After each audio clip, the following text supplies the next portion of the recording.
Hi guys, that's me here and I'm back with the Tottenham Football Manager series, and as you can see, I'm just bringing you basically a pre-season friendly, but first of all, I'm just going to do a quick overview of transfers. So I brought in quite a few big name players like Falcao, obviously, who you already knew about, up to Lucas Leiva, and that we're bringing in Smalling and Llorente. I also brought in Klein, a lot of youth players, Alex Smithies as a backup keeper, Wilfried Zaha and Edin Dzeko I brought back just because I wanted someone I could rely on up front as well.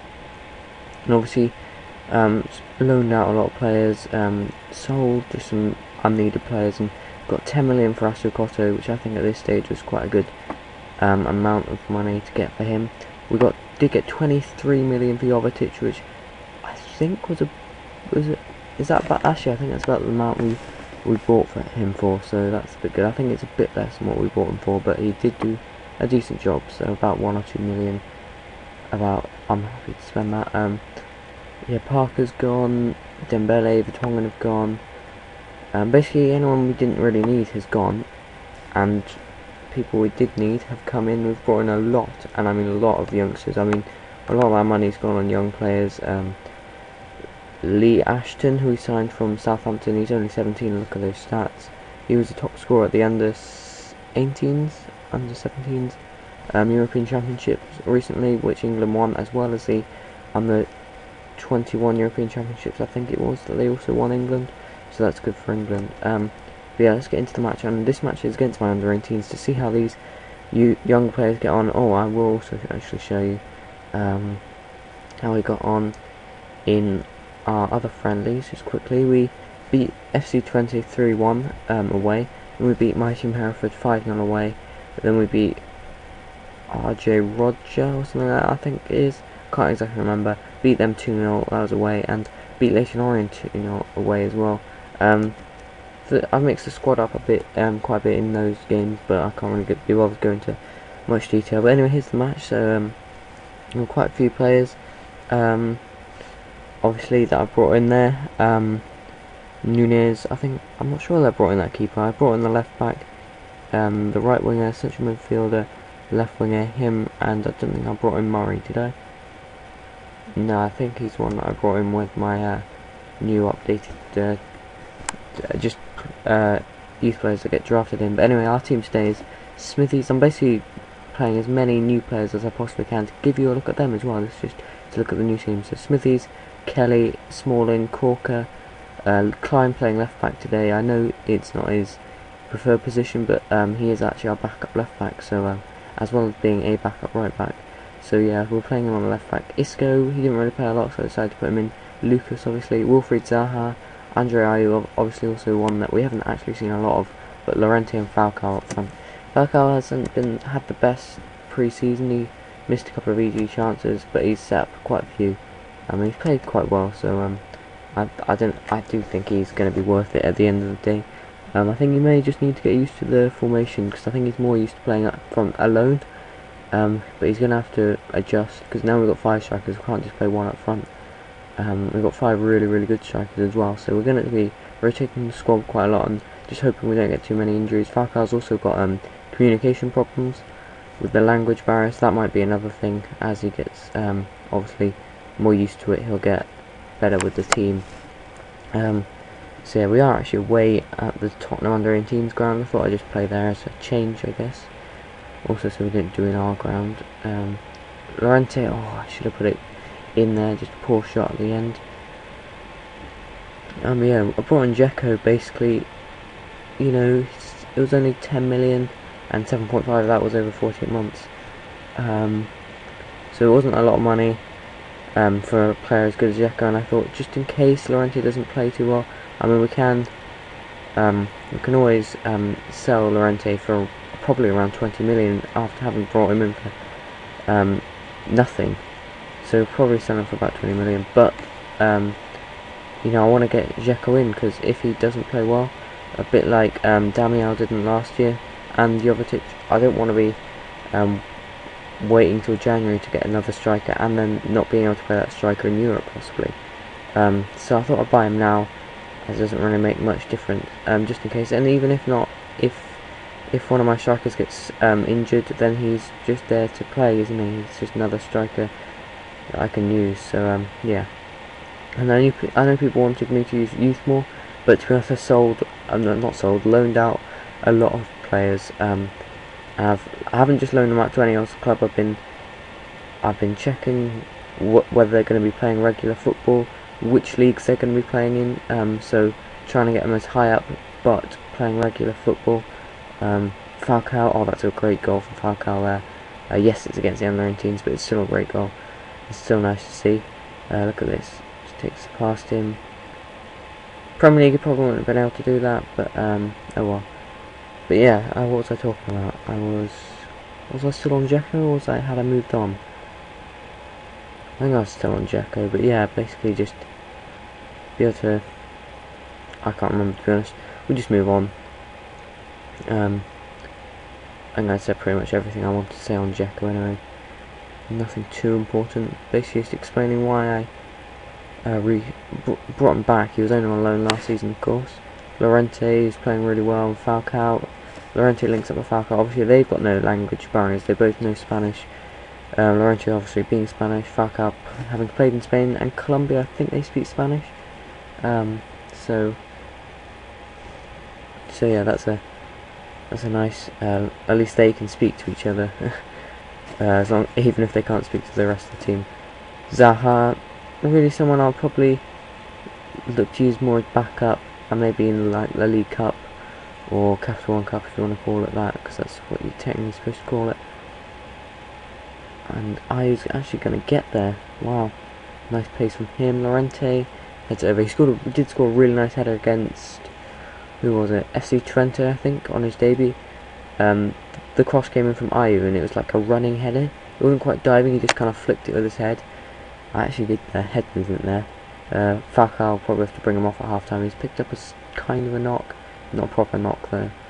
So he's just getting a bit tired. Lucas, he's pretty good. He's quite a bit like Sandro, just not as strong. He can pass the ball quite well. He's a good tackler. He's just he's a really good backup to Sandro. I think I don't think he's better, because Sandro is so good in this game. But obviously they're both Brazilian, and it's a good thing for Brazil, I guess, to have that link now in Tottenham as well. But yeah, I'm really hoping that they can I don't know what the word, not form a link, because they play each other's positions and they're like substitutes for each other. But Audrin, he's one of the ones that I'm really looking forward to when he gets older. Audrin, he's 16 or 17 now.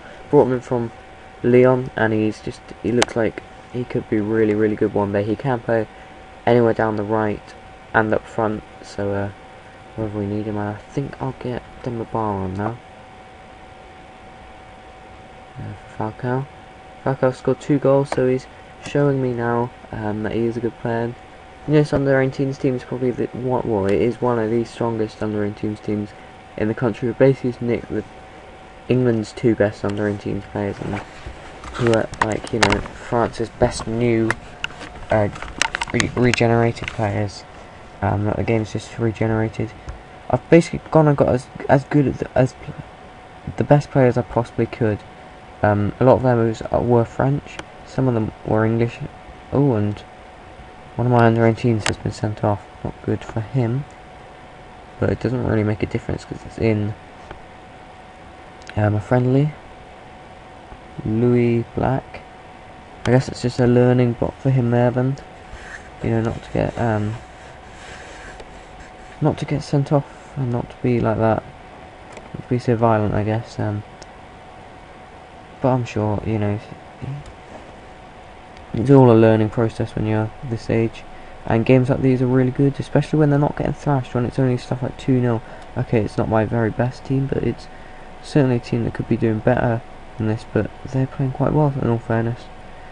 Zaha almost scoring there, good save by the goalkeeper. Kelly, back to Zaha, tries to play in. I'm actually going to make a couple more subs because I think a few players are tired. Yeah, indeed, Zaha needs to come off for Valencia. I'm actually going to get Adebayor on as well.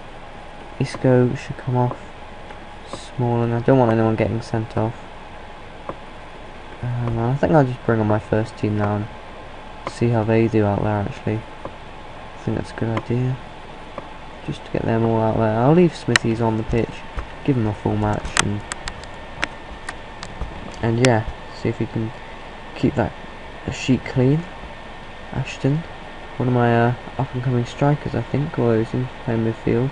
I think he can play midfield as well. I'm not sure whether that's the same Ashton. It could be a completely different guy. Who knows? Looks like Falcao's going to get man of the match though with an 8.7 match rating. Smithies, Walker, Valencia. Now this is where I really fear, because this is basically our strongest team from last year, isn't it? Apart from the goalkeeper, I think it literally is. Smithies kicks it out. Adebayor. And I don't know whether Adebayor is better than Llorente. That's just something we're going to have to find out. I think I'll be playing Adebayor slightly more early on.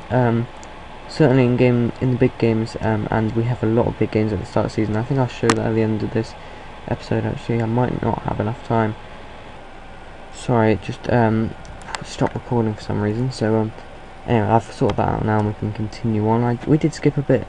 We did miss a bit of the match, but that's not going to matter because we didn't actually miss anything important. There were no highlights that popped up. I just paused it as soon as I realised it had stopped recording, which was very early, because a massive thing comes up and goes ping right in my face, so you can't miss it, which is good. But yeah, so it's 3-0. Adebayor got the goal, didn't he? It was Adebayor, yes. Basically I just had videos left on the desktop and from previous episodes, and it just ran out of space to add more videos on there, so I had so many though, so I wasn't really surprised that came up. But Demirbay scored a goal there. Ball gets whipped in. It's Hummels who just gets the assist, plays it to Demirbay, just smacks it in to the back of the net. It's been a fairly good day out from the first team's point of view, and from the second team's under-18s youth team. I'm just going to call them youth. From the youth team, it's been a pretty decent display. Some of them have still got I don't know, 5 years before they even get close to the first team. Some of them have still got they're like 15-year-olds, and they could be like back up when they're 20 or something. I'm not quite sure exactly how long it's going to take them, because some of them look really good already. I got a winger from West Ham who looks like he could be, he's only 15, he looks like he could be really good by the age of 20, 21, 22. Also, do you want me to sign Neymar, because that possibility's there. We have the money, and he wouldn't need registering for this season. He could be an interesting one to bring in, but then again, you know, it might be hard to fit him in to the team. So who knows? If you want me to, I will. But I personally, I don't know, because I don't really want anyone else to go signing. I'd rather he just stayed at Santos. But no, I'm not too bothered about signing him, really. He seems to play better against you than he does for you most of the time. But anyway, that's the end of the match, and I can show you what was it I was going to show you. I can't remember now. I will remember in a minute, I'm sure. You go away, I'm open you. Yeah, Falcao got man of the match. What was I going to show you? Well, I really can't remember.